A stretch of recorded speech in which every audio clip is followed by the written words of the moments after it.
Assalamualaikum warahmatullahi wabarakatuh. Selamat pagi dan salam sejahtera untuk kita semua. Sahabat Solo 10, saya sekarang berada di kantor Dinas Kesehatan Kabupaten Ketapang. Ada masalah menarik yang akan saya ulik kali ini. Saya bersama dengan Dr. Hairul Bahri Tambunan, Kabid P2P Dinas Kesehatan Kabupaten Ketapang, dan Ibu Dina Jakiah, Fungsional Epidemiolog Kesehatan.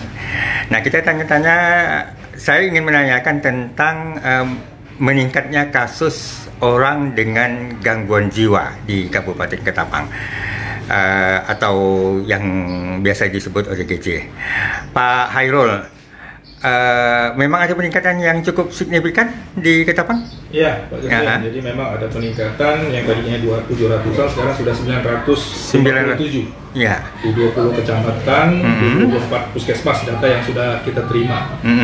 Jadi memang ada peningkatan, Pak, orang dengan gangguan jiwa ini. Berarti hampir 1000 orang di Ketapang ini mengalami itu ya? Tinggal 43 lagi 1000. Jadi hampir 1000. Nah, peningkatan ini apakah karena makin gencarnya pencarian orang dengan gangguan jiwa ini, atau memang jumlah mereka yang mengalami gejala-gejala ini yang meningkat? Ya, jadi memang setiap puskesmas itu punya ada tim yang memang harus melacak keberadaan para penderita orang dengan masalah kejiwaan maupun orang dengan gangguan jiwa yang ditugaskan sebagai untuk mendata dan mengobati kasus-kasus yang ada di tiap-tiap wilayah kerja mereka, di kecamatan, di puskesmas mereka, Pak.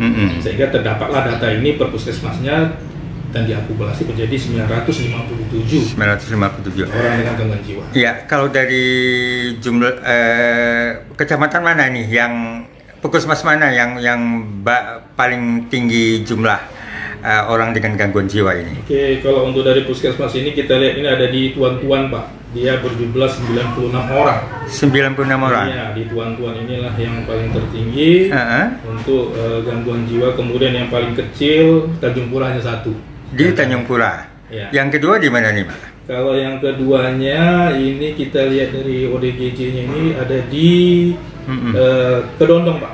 Oh, di Kedondong. Ya, ada sekitar 85. Oh, cukup tinggi juga. Ya, jadi masa perkotaan. Nah, kira-kira yang menjadi penyebab atau pencetus orang dengan gangguan jiwa, terutama di puskesmas Tuan-Tuan, karena mereka ini kan sebenarnya berada di kawasan yang suburban ya, di kawasan di luar perkotaan lah, katakan begitu. Pada dasarnya gangguan jiwa ini berawal daripada permasalahan kejiwaannya. Orang dengan masalah kejiwaan yang mempunyai problem permasalahan baik itu di dalam pribadinya, ya, sehingga pencetus daripada stresor beban-beban segala macam yang dia tidak bisa tanggulangi dengan baik. Ini yang jadi masalah bagi si penderita awal mulanya, sehingga kalau seandainya ini tidak diobati, maka akan berkembang menjadi orang dengan gangguan jiwa. Maka apabila ditangani dengan cepat, mudah-mudahan pengobatannya pun semakin lebih baik dan semakin mudah untuk disembuhkan. Jadi diharapkan apabila kita punya tekanan dalam hal baik itu pekerjaan, baik itu permasalahan dalam keluarga, ya, ini juga harus kita atasi dengan baik dan dikonsultasikan, dikomunikasikan dengan para ahlinya, yaitu dokter maupun para ahli kedokteran jiwa yang ada. Nah, Ketapang kan sebenarnya belum punya tenaga psikiater, artinya dokter yang khusus menangani orang dengan masalah jiwa. Nah, tetapi di puskesmas misalnya, dokter umum sudahkah memiliki kemampuan dasar untuk mendeteksi orang-orang dengan gangguan jiwa ini, Pak? Ya, di Ketapang memang belum ada ahli psikiater atau spesialis kedokteran kesehatan jiwa. Namun memang sudah dokternya yang sudah sekolah. Mudah-mudahan nanti sudah dapat pelatihan gitu ya? Sudah ada sekolah. Sudah ada kejiwaan sudah ada ya. Nah, tapi maksud saya dokter di puskesmas sekarang? Di puskesmas nggak ada. Cuma sudah ada pelatihan ya. Mungkin Bu Dina yang kemarin sudah memberikan pelatihan juga, ataupun pengiriman pelatihan. Bisa dijelaskan Bu Dina? Ya, gimana Bu Dina? Untuk tenaga kesehatan di puskesmas, baik dokter maupun perawat atau medis, itu mereka sudah mendapatkan pelatihan yang sesuai akreditasi dari Kementerian Kesehatan. Jadi memang sudah ada standar pelatihan untuk penanganan kesehatan jiwa itu sudah dilakukan, yang terakhir kita lakukan di tahun 2018. Itu kita sudah latih semua dokter di puskesmas beserta perawat penanggung jawab pengelola program kesehatan jiwa. Jadi mereka memang sudah mempunyai kemampuan dasar dalam menangani untuk mendeteksi maupun menangani mereka yang mengalami gangguan kesehatan jiwa. Nah, kalau ini sebenarnya orang dengan gangguan jiwa ini mudah tidak sih mendeteksi mereka itu, Mbak Jeka? Kalau mendeteksi sebenarnya mudah karena kita sudah punya instrumen untuk deteksi atau screening kesehatan jiwa. Kita punya 2 instrumen, yaitu satu instrumen untuk usia di bawah 18 tahun, yaitu SDQ yang biasa kita lakukan di sekolah-sekolah. Jadi kita menyasar pelajar-pelajar dari mulai SMP sampai SMA maupun mahasiswa. Kemudian instrumen khusus dewasa di atas 18 tahun. Instrumen ini berupa pertanyaan yang cuma dijawab itu dinilai berapa jawaban yang benar dan salah. Nanti ada panduan berapa nilai seseorang dikatakan memiliki potensi ya. Jadi ketika melewati borderline atau abnormal, jadi nilainya adalah normal, abnormal dan borderline dan abnormal. Jadi ketika mereka masuk ke borderline atau abnormal, maka mereka harus ditangani minimal konseling. Ya. Nah, tadi kan salah satu programnya dikatakan masuk ke sekolah ini. Ini apakah ada indikasi dari angka 1000 tadi yang kita miliki ini mereka yang berada penderitaannya yang sudah jelas ODGJ ini generasi muda ini? Kalau secara data sih masih untuk pasien ODGJ yang 957 ini usia pelajar itu sedikit. Cuman memang harus disaring sedini mungkin. Iya untuk preventifnya, preventifnya. Terus Pak Hairul, kan tidak mudah ya bagi keluarga untuk mengakui atau berani memberikan penjelasan bahwa ada anggota keluarga mereka yang bergejala ODGJ ini. Ini seperti apa petugas menghadapinya? Ya, memang kita dibutuhkan untuk kerja bersama dalam hal untuk menangani ODGJ ini, tidak hanya di kesehatan saja. Jadi dari pihak keluarga juga harus terbuka apabila ada keluarga yang menderita diduga untuk penyakit ini. Sehingga dengan adanya keterbukaan itu ada pelaporan kasus, kemudian ke puskesmas atau ke fasilitas kesehatan, ataupun melalui desa juga bisa, atau siapapun yang bisa dipercaya. Mudah-mudahan nanti dengan cepatnya diketahui, maka cepatlah untuk pengobatan ini. Jangan khawatir, karena memang semakin cepat kita tangani, maka semakin mudah untuk proses penyembuhannya. Kalau semakin lama kita tangani atau kita ketahui, maka agak sulit untuk penyembuhannya. Karena pengobatan itu diupayakan harus segera mungkin. Seperti itu. Jadi diharapkan pihak keluarga maulah terbuka dan jangan ragu-ragu untuk ataupun malu ataupun takut untuk menyampaikan keluarga yang ada sakit. Bukan istilahnya itu malah menjadi buat malu keluarga gitu ya. Tapi tahu-taunya tiba-tiba barangnya meledak ya. Nah, itu yang membahayakan.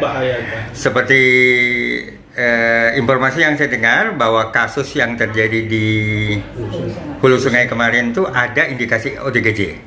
Dan ya kalau itu dapat dibuktikan seperti itu kan sangat merugikan sekali kan. Jadi kasus yang kayak seperti tadi itu adalah adanya pelaporan nanti, kemudian ada pemeriksaan oleh para ahli-ahli psikiatri untuk menentukan nantinya 100% apakah ini mengalami gangguan jiwa dalam kriminalitasnya tadi. Yang kasus pembunuhan ibu dan anak ini. Nah, kalau sudah seperti ini kan ternyata ODGJ saat dia terpacu untuk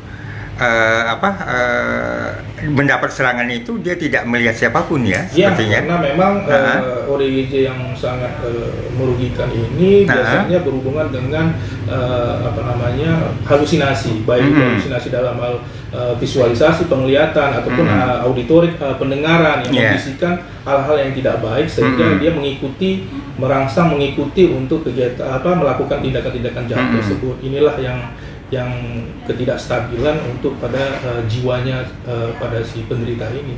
Itu yang dikhawatirkan mencederai dan mencelakai orang di sekitarnya, baik keluarga maupun masyarakat di sekitarnya. Maka keluarga yang mempunyai riwayat ataupun mengetahui ini jangan ditutupi, karena kita tidak tahu. Khawatir tadi yang Bapak bilang tadi adalah meledak nanti kasus besar jadi seperti ini. Jangan sampai. Pak Hairul, ODGJ ini sebenarnya menurun atau seperti apa sih? Menurun. Ya diturunkan misalnya kalau orang tuanya ODGJ, apakah anaknya atau ke kiri kanannya tuh ada kemungkinan juga mengalami ODGJ? Oh ya, faktor daripada penyebab itu salah satunya adalah faktor genetik ya. Ada juga. Artinya faktor genetik ini kemungkinan lebih besar muncul dibanding orang yang tidak punya keturunan ODGJ. Bukan berarti harus mutlak keluar gitu, tetapi resikonya lebih dominan. Penderita ODGJ tersebut akan ada muncul di keluarga itu. Nah, Pak Hairul, kalau masyarakat ingin punya keluarga yang ODGJ, kalau mereka ingin mengobati keluarganya atau siapapun ke Puskesmas, ini gratiskah atau seperti apa? Ya, jadi memang kita harus membantu masyarakat kita apabila ada ODGJ ini dengan pengobatan, dan disitulah kita dibutuhkan untuk memberikan ataupun memiliki masyarakat itu punya BPJS atau asuransi lah, asuransi kesehatan, sehingga memudahkan, meringankan para penderita ini untuk dilakukan pengobatan sehingga tidak membebankan biayanya.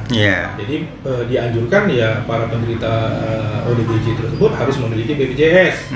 Kita di Indonesia ini kan menggunakan BPJS. Yang dikhawatirkan ini apabila tidak memiliki BPJS, tapi mudah-mudahan di Kabupaten Ketapang sudah memiliki BPJS. Kalaupun tidak memiliki BPJS, maka itu harus diurus BPJS-nya. Jadi kalau menemui gejala itu. Nah, kita kan selama ini kalau ada pasien ODGJ itu kita membawanya ke Pontianak karena di Pontianak memiliki dokter psikiater ya istilahnya.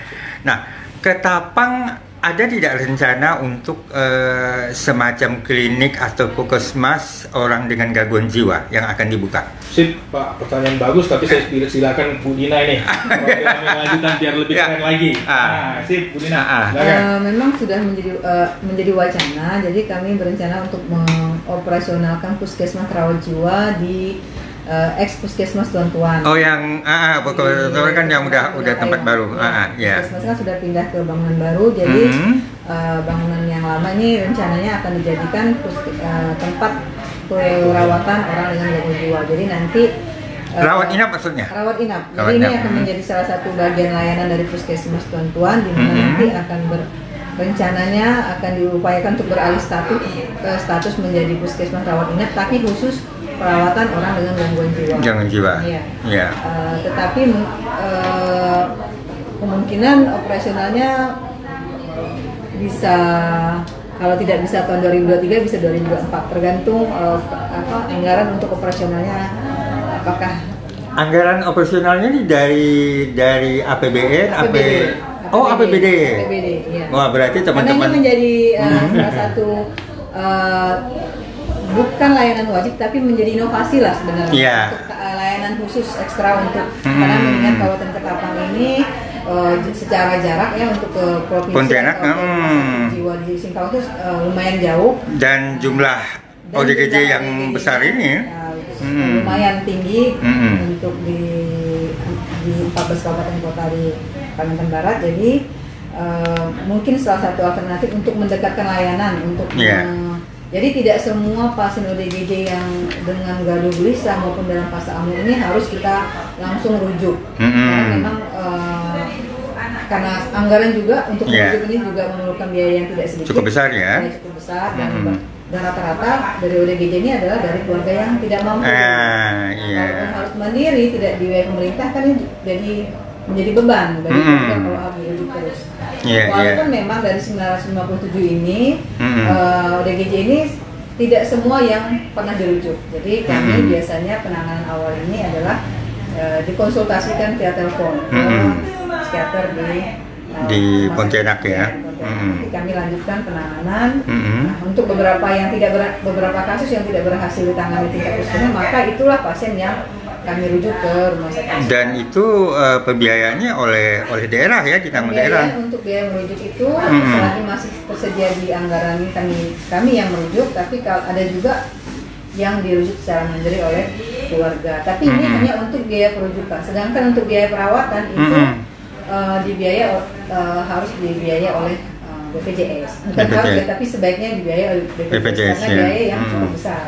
Makanya kami sarankan, kami minta kepada pengelola program maupun kepada aparat desa yang memiliki masyarakat dengan gangguan jiwa ini supaya bisa dibantu untuk pengurusan BPJS yang karena ini adalah sebagai upaya sedia payung sebelum hujan. Jadi walaupun sebenarnya kalau mereka tidak punya BPJS, kalau cuma sekedar pengobatan tingkat puskesmas ini tetap gratis. Gratis ya. Tidak ditarik bayaran. Tetapi yang kita siapkan adalah ketika mereka mungkin pengobatan tidak berhasil, tidak kooperatif dan berbagai macam faktor lainnya, kasusnya menjadi lebih gawat lah ya. Maka itu harus dirujuk.